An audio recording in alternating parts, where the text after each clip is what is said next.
नमस्कार, आप देख रहे हैं अब तक टीवी चैनल। हमारे संवाददाता अमोद कुमार ने जनपद बांदा से जानकारी देते हुए बताया, नरैनी क्षेत्र के पुकारी गांव में हुई एक युवक की मौत ने मोरंग खनन के उस काले सच को फिर उजागर कर दिया है, जिस पर अक्सर प्रशासनिक कार्रवाई से ज्यादा सवालों की धूल जमी रहती है।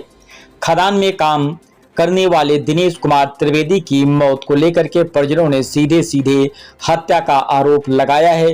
उनका दावा है कि पोकलैंड मशीन के बकेट से वार कर युवक को मौत के घाट उतार दिया गया है।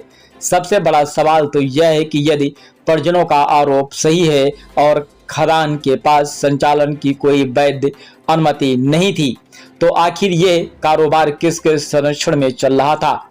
जिस खदान को कागजों में अस्तित्व नहीं होना चाहिए था, वहां मशीनें कैसे गरज रही थीं और मजदूर कैसे काम कर रहे थे? परिजनों का आरोप है कि खदान में अनियमितताओं को लेकर के विवाद हुआ था, जिसके बाद दिनेश की जान चली गई। ये केवल एक व्यक्ति की मौत का मामला नहीं, बल्कि उस व्यवस्था पर भी प्रश्न चिन्ह है जो अवैध खनन की शिकायत के बावजूद अक्सर मौन दिखाई देती है। घटना के बाद पुलिस ने शव को पीएमओ के लिए भेज करके जांच शुरू कर दी है, लेकिन ग्रामीणों के बीच चर्चा इस बात की है कि यदि खदान वास्तव में अवैध थी तो जिम्मेदारी केवल आरोपित व्यक्तियों तक सीमित नहीं रहनी चाहिए।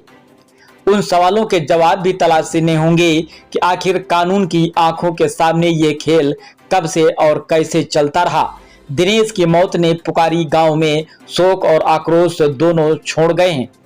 अब निगाहें पीएमओ रिपोर्ट और पुलिस जांच पर हैं। सच तो भी हो या एक परिवार ने अपना बेटा खो दिया है, और ये घटना फिर याद दिला रही है कि जब अवैध कारोबार बेलगाम हो जाए तो उसकी कीमत अक्सर किसी न किसी को अपनी जान देकर चुकाना ही पड़ता है।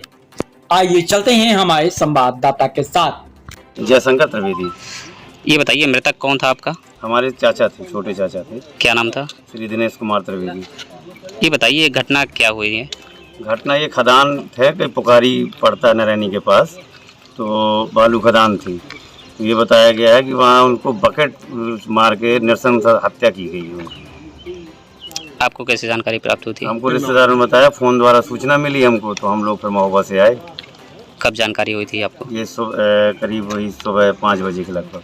तो ये बताइए, वहाँ पर जहाँ पर ये काम करते थे जी, तो क्या वो वैध थी या अवैध थी? उनने बताया तो ये कि अवैध खदान है। अभी 5-6 दिन पहले से, 7 दिन पहले से उनने काम शुरू किया था और अवैध रूप से चला रहे थे। क्या किसी बात को लेकर विवाद हुआ था क्या खदान मालिकों के साथ इनका? नहीं, कोई विवाद नहीं हुआ होगा, लेकिन ये जो आप सोच रहे हैं, वहाँ पे तो थे नहीं मौके पे, लेकिन ये है कि कहीं ना कहीं कुछ ऐसी उनको लग रहा होगा कि ये आदमी जाके कुछ सूचना दे सकता है, क्योंकि ये पुराने कार्यकर्ता थे, काम करते थे।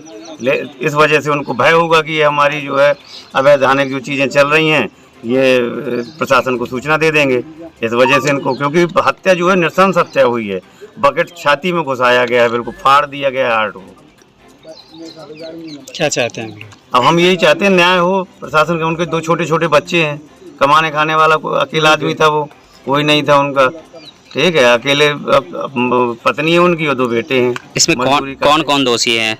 दोषी हम तो खदान मालिक को दोषी मानेंगे, जिसके नाम जो खदान चला रहा हो, और जो पोकलैंड या जो बीच वाहन चला रहा हो वो दोषी है, और मैनेजर दोषी है। कहाँ से आए आप लोग? ये बताइए, यहाँ पर क्या कुछ घटना हुई थी? एक्चुअली में जिनका मर्डर हुआ है ये मेरे बहनोई हैं छोटे। हमको सुबह जानकारी हुई कि उनकी डेड बॉडी जिला अस्पताल ले जाई गई है। वहाँ हमने भौतिक सत्यापन कराया तो टॉपलैंड मशीन से बॉकेट से इनको मारा गया है। अच्छा, इसमें ठेकेदार की भूमिका संदिग्ध है और ठेकेदार संलिप्त है इसमें।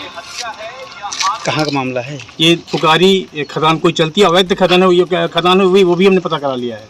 अवैध थी? अवैध थी खदान, उसमें कोई उसका वो नंबर नहीं आ रहा है, हमने सत्यापन कराया और वो कोई अहमद नाम का चला रहा है। तो इसकी जानकारी प्रशासन को दी आपने? अब आप चूँकि सबसे पहले तो हम मर्चरी हाउस आए, उनकी शिनाख्त करी, अब इसके बाद पोस्टमार्टम करा के हम प्रशासन के पास जाएंगे। क्या लगता है आपको? सजा होनी चाहिए, दोषियों को कड़ी से कड़ी सजा मिलनी चाहिए। एक तो अवैध खदान चलाते हैं, फिर मर्डर करते हैं वो। अच्छा बताइए, मृतक का क्या नाम है? दिनेश कुमार त्रिवेदी। क्या करते थे वो वहाँ पर? वो उसी खदान में काम करते थे। कब से काम करते थे? अब वो विगत 1 महीने से, ये 15 दिन से। आप लोगों को कैसे जानकारी मिली? हमको जानकारी मिली कि वहाँ काम करते हैं, बहन ने बताया हमको। फिर घटना क्या हुई थी? घटना कुछ नहीं हुई थी कि वो अच्छे से खासे काम कर रहे थे और सुबह उनको जो है एकदम से हम पुलिस के पास गए। पुलिस ने कहा कि हमको सूचना मिली है कि वहाँ पे ऐसा हुआ है। वहाँ से उठा के वो लोग लेके आए और पुलिस ने कहा वजीर अस्पताल यहाँ नैनी PSC में उनको मृत घोषित कर दिया गया। क्या लगता है आपको किन किन लोगों का हाथ हो सकता है इसमें? ठेकेदार जो अवैध खदान चला रहा था, इसमें जो टॉप ट्रेन मशीन चला रहा था, इसमें जो वहाँ का मैनेजर है, ये सब संलिप्त है। इनकी भूमिका है और इनका ये प्री प्लान है, उनका मर्डर किया गया है। प्रशासन के द्वारा किस तरह से मदद आप लोगों हम को मिली? प्रशासन से चाहते हैं कि दोषियों को बख्शा नहीं जाए, उन्हें कड़ी से कड़ी सजा दी जाए और ऐसे अवैध खनन को रोका जाए, नहीं तो लाशें तो ऐसे बिछती रहेंगी और प्रशासन आंख मूंदे देखता रह जाएगा। आज मेरी बहनोई का मर्डर हुआ है, कल किसी तीसरे का होगा। हम प्रशासन से, माननीय मुख्यमंत्री जी से केवल एक ही प्रार्थना करते हैं कि दोषियों को बख्शा नहीं जाए, बस उन्हें कड़ी से कड़ी सजा मिले। हमें पूरा भरोसा है सरकार पर कि न्याय होगा।